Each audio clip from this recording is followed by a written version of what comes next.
Shalom, salam sejahtera bagi kita semua. Perkenalkan, nama saya Clara Yunita Tatang. Saya dari SMPK BPK Penabur Cimahi. Saya sudah mengajar di sana dari 2003. Namun sebelumnya saya pernah bekerja sebagai merchandiser di PT Perdana Vesta Garment. Adapun latar belakang pendidikan yang pernah saya tempuh adalah Teknik Industri di Universitas Kristen Maranatha. Kemudian saya juga pernah belajar sebagai guru pendidikan taman kanak-kanak di Yayasan Beribu. Dilanjutkan dengan akta mengajar di Universitas Terbuka. Dan terakhir saya mengenyam pendidikan, yaitu pendidikan matematika di Universitas Pendidikan Indonesia. Beberapa keterampilan yang pernah saya bagikan itu adalah keterampilan di bidang Microsoft Productivity, ada juga berbagi pengalaman, berbagi artikel dalam penelitian yang berjudul The Influence of Teachers' Competence on Students' Hard Ability. Saya juga pernah berbagi pengalaman dalam kegiatan Modern Educator Track dan juga untuk penguatan Google Productivity. Selain itu, kegiatan kepemimpinan yang pernah saya lakukan yaitu diantaranya sebagai Kepala SMPK BPK Penabur Cimahi. Saya adalah Kepala Sekolah Pembina di Yayasan BPK Penabur di mata pelajaran matematika. Saya juga sebagai Kepala Sekolah Pembina di MGMP Cimahi Matematika.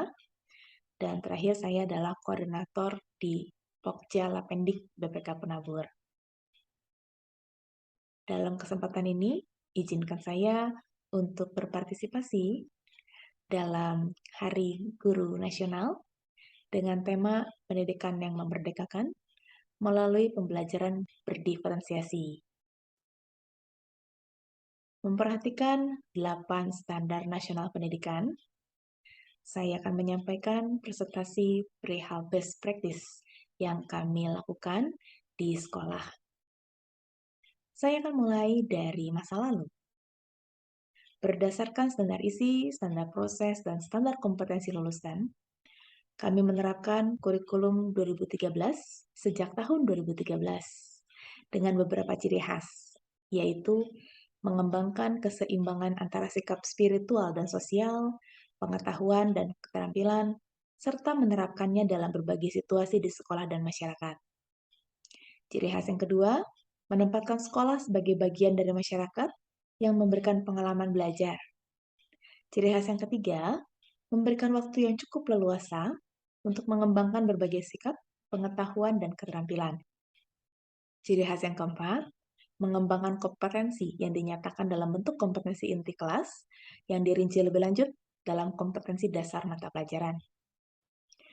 Sesuai dengan standar pengelolaan, hasil evaluasi atas lulusan dengan sistem kurikulum 2013 adalah siswa menjadi lebih mandiri, kreatif, dan inovatif dengan penekanan pada segi karakter sesuai dengan nawacita yang digaungkan pemerintah pada saat itu.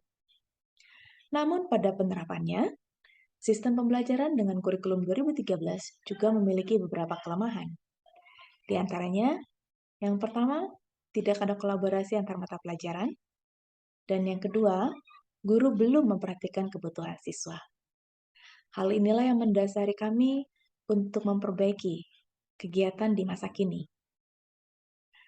Pada masa kini, program pembelajaran diferensiasi sudah disampaikan oleh tokoh pendidikan nasional Ki Hajar Dewantara, bahwa pendidikan harus disesuaikan dengan kodrat alam yang berkaitan dengan sifat dan bentuk dari lingkungan anak, serta kodrat zaman yang perlu diadopsi sesuai dengan nilai-nilai kemanusiaan dan konteks sosial budaya di Indonesia.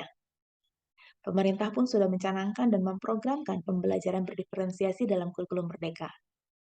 Tugas kami adalah memastikan para guru mengimplementasikan dalam pembelajaran sehari-hari sesuai dengan standar pendidik dan tenaga kependidikan. Untuk lebih jelasnya, saya akan sampaikan 2 kegiatan. Yang pertama adalah project-based learning atau kami sebut dengan fine-tuning. Kegiatan fine-tuning ini sudah kami terapkan sejak 2020 dengan melakukan pengelompokan beberapa mata pelajaran. Ini adalah salah satu contoh proyek yang pernah kami terapkan. Proyek ini ditujukan bagi siswa kelas 7 dengan kolaborasi mata pelajaran pendidikan agama, PKN, bahasa Inggris, dan bahasa Mandarin. Siswa diberikan keleluasaan untuk memecahkan masalah dengan tema toleransi. Dilihat dari sudut pandang pendidikan agama, PKN, hasil proyek ini disampaikan dalam bahasa Mandarin dan bahasa Inggris. Proyek berikutnya, ini adalah contoh yang kami tujukan bagi siswa kelas 9, yaitu kolaborasi mata pelajaran IPA, IPS, bahasa Mandarin, dan informatika. Nih, ini adalah salah satu contoh hasilnya. Siswa dapat berkreasi mengolah kacang merah sebagai bahan dasar tempe. Ya, tentunya dengan tetap memperhatikan kandungan gizi ya. Akhirnya siswa ini dapat mempublikasikan tempe dengan bahan dasar kacang merah melalui media sosial Instagram.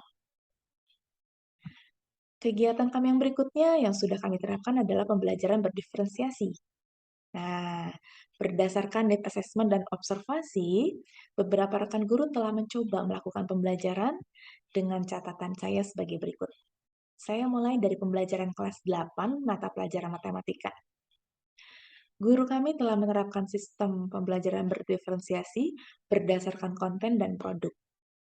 Dengan cara siswa dibagi ke dalam beberapa kelompok, kemudian diberikan beberapa pilihan format materi pembelajaran, yaitu berupa PowerPoint, berupa PDF, dan juga video.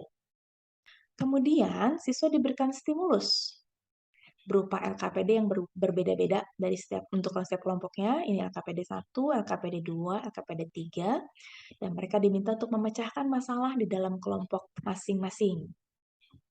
Setelah itu, perwakilan kelompok diminta untuk mempresentasikannya, dan kelompok lain harus menyimak karena mereka akan saling melengkapi untuk mengambil kesimpulan bersama. Contoh yang kedua akan saya sajikan dari pembelajaran IPS kelas 9. Bapak gurunya telah menerapkan sistem pembelajaran berdiferensiasi berdasarkan proses dan produk.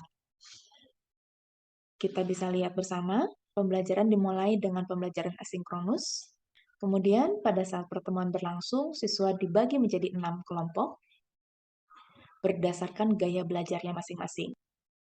Dalam setiap kelompok tersebut, guru memberikan stimulus yang berbeda sesuai dengan kelompok gaya belajarnya.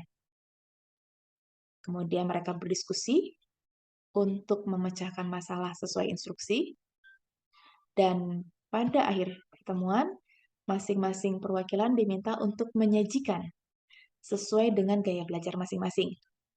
Kita bisa lihat di sini, kelompok yang sebelah kiri menggunakan Jamboard, dan kelompok sebelah kanan ini menggunakan hasil karya berupa lagu untuk menyampaikan hasil diskusinya. Itu tadi pembelajaran berdiferensiasi yang kami sudah lakukan, dan dalam rangka mempersiapkan masa yang akan datang atau masa depan, ada beberapa strategi yang akan kami laksanakan. Yang pertama, kolaborasi antar mata pelajaran dapat dialihkan menjadi P5, ya, atau Proyek Penguatan Profil Pelajar Pancasila, di mana P5 ini menitik beratkan pada pemecahan masalah yang dapat dipamerkan dalam momen panen karya secara berkala pada orang tua dan masyarakat. Kegiatan rencana kami yang kedua adalah pembelajaran diferensiasi yang sekarang dapat dikembangkan sesuai kebutuhan agar kebutuhan siswa semakin terakomodir melalui berbagai kegiatan dan tentunya memenuhi standar penilaian yang sesuai. Rencana yang ketiga, kami akan terus mengikuti perkembangan teknologi dan juga selektif dalam menggunakan perangkat atau aplikasi yang sesuai dengan kebutuhan pembelajaran yang disesuaikan juga dengan standar sarana prasarana.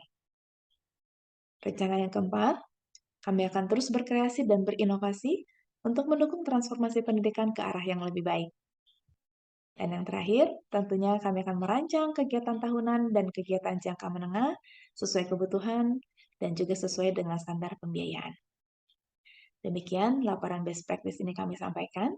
Atas perhatian Bapak dan Ibu, kami haturkan terima kasih. Salam inovasi.